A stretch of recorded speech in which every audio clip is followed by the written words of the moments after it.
अस्सलाम वालेकुम नाज़रीन, जहाज़ेब अब्बासी एक नए यूट्यूब प्रोग्राम के साथ हाज़िर है।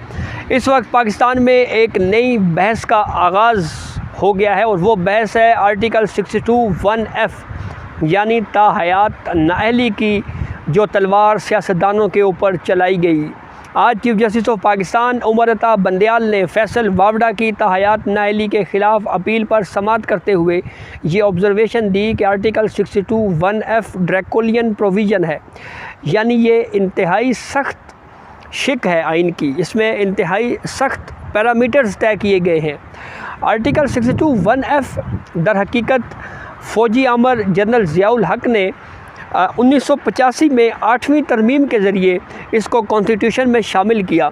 जो असल आइन है 1973 में जो बनाया गया, उसमें आर्टिकल 62(1)(f का कोई ज़िक्र नहीं है। 1985 में फ़ौजी आमर जनरल ज़ियाउल हक ने इसको 8वीं तरमीम के ज़रिए इसको ऐड किया। उसके बाद ये आर्टिकल कुछ सियासतदानों के ऊपर भी लगा। हाल ही में साबिक़ वज़ीर आज़म नवाज़ शरीफ को डिसक्वालीफाई किया गया आर्टिकल 62(1)(f के तहत। जहांगीर तरीन भी इसी आर्टिकल की जद में आए और फैसल वावडा को भी आर्टिकल 62(1)(f के तहत नाअहल करार दिया गया। आर्टिकल 62(1)(f के तहत नाअहली की मियाद का मामला उस वक्त ज़ेर बहस आया जब पनामा जजमेंट दिया गया तो नवाज़ शरीफ को नाअहल किया गया। तो सवाल ये उठा कि 62(1)(f के तहत नाअहली की मियाद क्या होगी। इस मामले में पहले भी कुछ पटिशन्स ज़ेर समाअत थी। उन तमाम पटिशन्स को क्लब किया गया और एक 5 मेंबर सुप्रीम कोर्ट का बेंच बना दिया गया। उस बेंच के सरबराह थे chief justice Saqib Nisar. Bench के दीगर जजेस में justice Sheikh Azmat Saeed, justice Umar Ata Bandial, justice Ijazul Ehsan और जस्टिस सजाद अली शाह शामिल थे। ये 5 रुकनी बेंच, इसने जो फ़ैसला दिया उसका टाइटल था समीउल्लाह बलोच केस। इस केस का जो फ़ैसला है वो मौजूदा चीफ जस्टिस उमर अता बंदयाल ने तहरीर किया, यानी वो chief justice of Pakistan Umar Ata Bandial जिन्होंने आज फैसल वावडा केस में ये कहा है कि ये ड्रैकोलियन प्रोविज़न है। इन्होंने ही 62(1)(f की जो नाअहली की मियाद थी उसके ऊपर फ़ैसला देते हुए ये कहा था। और सबसे पहले उस फ़ैसले में जो उमर अता बंदयाल साहब ने जब एज अ जज थे, वो सीनियर जज थे, उन्होंने इस फ़ैसले को लिखा तो उस वक्त उन्होंने अपने इस फ़ैसले के आगाज़ में जनरल ज़ियाउल हक की 8वीं तरमीम है उसका हवाला देते हुए ये कहा था कि 1985 में 8वीं तरमीम के ज़रिए 62(1)(f को कॉन्स्टिट्यूशन में शामिल किया गया। 1973 का जो असल आइन है उसमें ये कॉन्स्टिट्यूशनल प्रोविज़न जो है वो शामिल नहीं थी।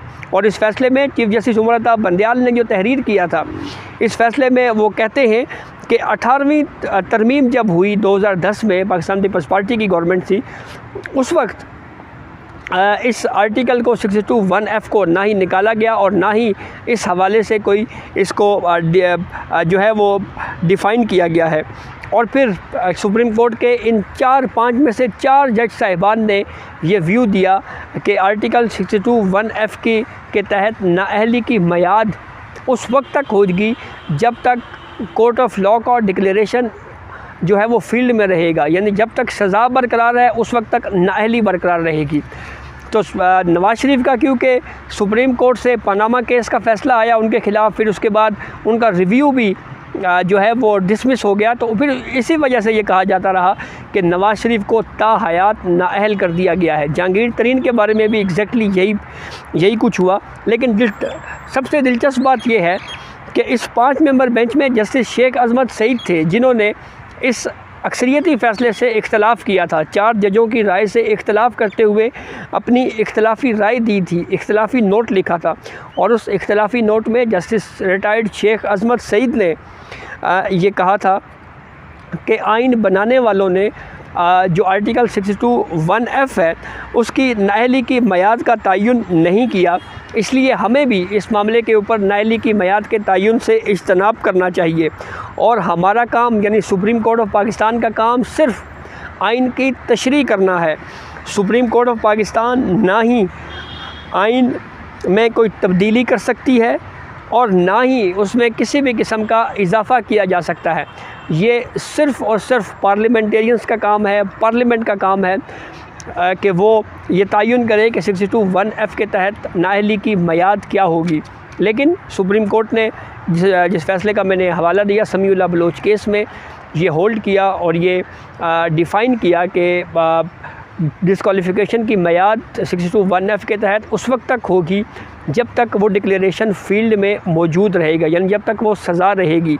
तो अब पनामा केस में जैसे मैंने आपको पहले भी बताया कि आर्टिकल 184(3) में पटिशन्स आई थी, उसमें नवाज शरीफ को डिस्क्वालीफाई किया गया, फिर उसके बाद रिव्यू आया, रिव्यू भी डिसमिस हो गया, तो उनकी नाअहली जो है वो ताहयात हो गई, क्योंकि सुप्रीम कोर्ट का वो फ़ैसला डिस्क्वालिफ़िकेशन का, जिसमें एक हकदार थे वो तनख्वाह लेने के अपने बेटे से, और वो तनख्वाह नहीं ली और इस वजह से उनको डिस्क्वालीफाई किया गया। हम ये कह सकते हैं कि हक़ाइक़ छुपाने का बुनियादी तौर के ऊपर ये इल्ज़ाम था।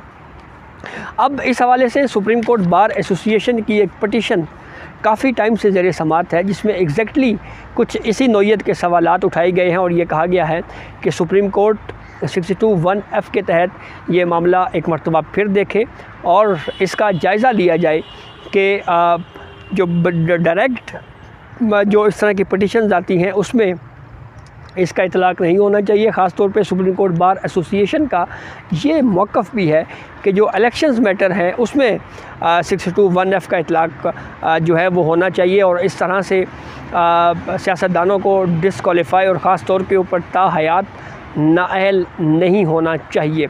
तो ये एक डिबेट इस वक्त दोबारा चल पड़ी है। ख़ास तौर के ऊपर साबिक़ वज़ीर-ए-आज़म नवाज शरीफ को नाअहल किया गया, ताहयात नाअहली हुई उनकी, जहांगीर तरीन की नाअहली हुई 62(1)(f के तहत। फैसल वावडा की मैंने आपको मिसाल दी, उन्हीं का केस आज सुप्रीम कोर्ट ऑफ पाकिस्तान में भी ज़ेर समाअत था। तो अब देखना ये है कि हमारी अदलिया इस जो ड्रैकोलियन प्रोविज़न का कहा जा रहा है कि ये एक ड्रैकोलियन प्रोविज़न है और इसकी जो इंटरप्रिटेशन फिर की गई और जो नाअहली की मियाद मुकर्रर की गई, क्या उस नाअहली की मियाद को दोबारा उसके ऊपर उसको जांचने के लिए, दोबारा देखने के लिए क्या सुप्रीम कोर्ट ऑफ पाकिस्तान का कोई एक लार्जर बेंच, 5 रुकनी बेंच से 5 रुकनी या उससे बड़ा बेंच तश्कील देकर क्या दोबारा इन तमाम इश्यूज़ को देखा जा सकता है या नहीं। तो ये बहरहाल आने वाला वक्त ही बताएगा। लेकिन पनामा केस का जो फ़ैसला था उसको कानूनी माहिरीन ने कोई अच्छा प्रेसिडेंट, अच्छी मिसाल उसको नहीं समझा गया और ये कहा गया कि ये एक अच्छी अदालती नज़ीर कायम नहीं हुई और सियासतदानों को इस तरह से अदालतों के ज़रिए से नाअहल नहीं होना चाहिए।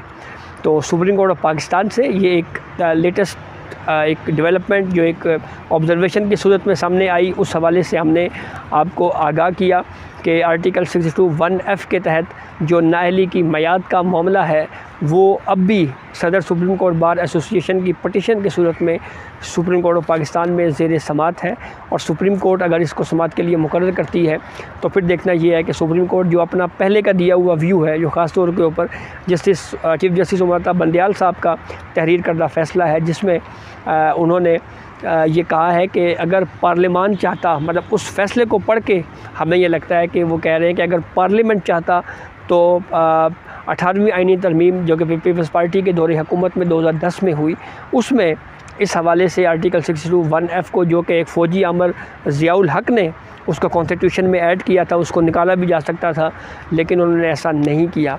जैसे शेख अजमत सईद का जो डेसेंट है वो भी आपको बताया। तो ये बहरहाल अब तक की अपडेट थी जिससे हमने आपको आगाह किया। बहुत शुक्रिया।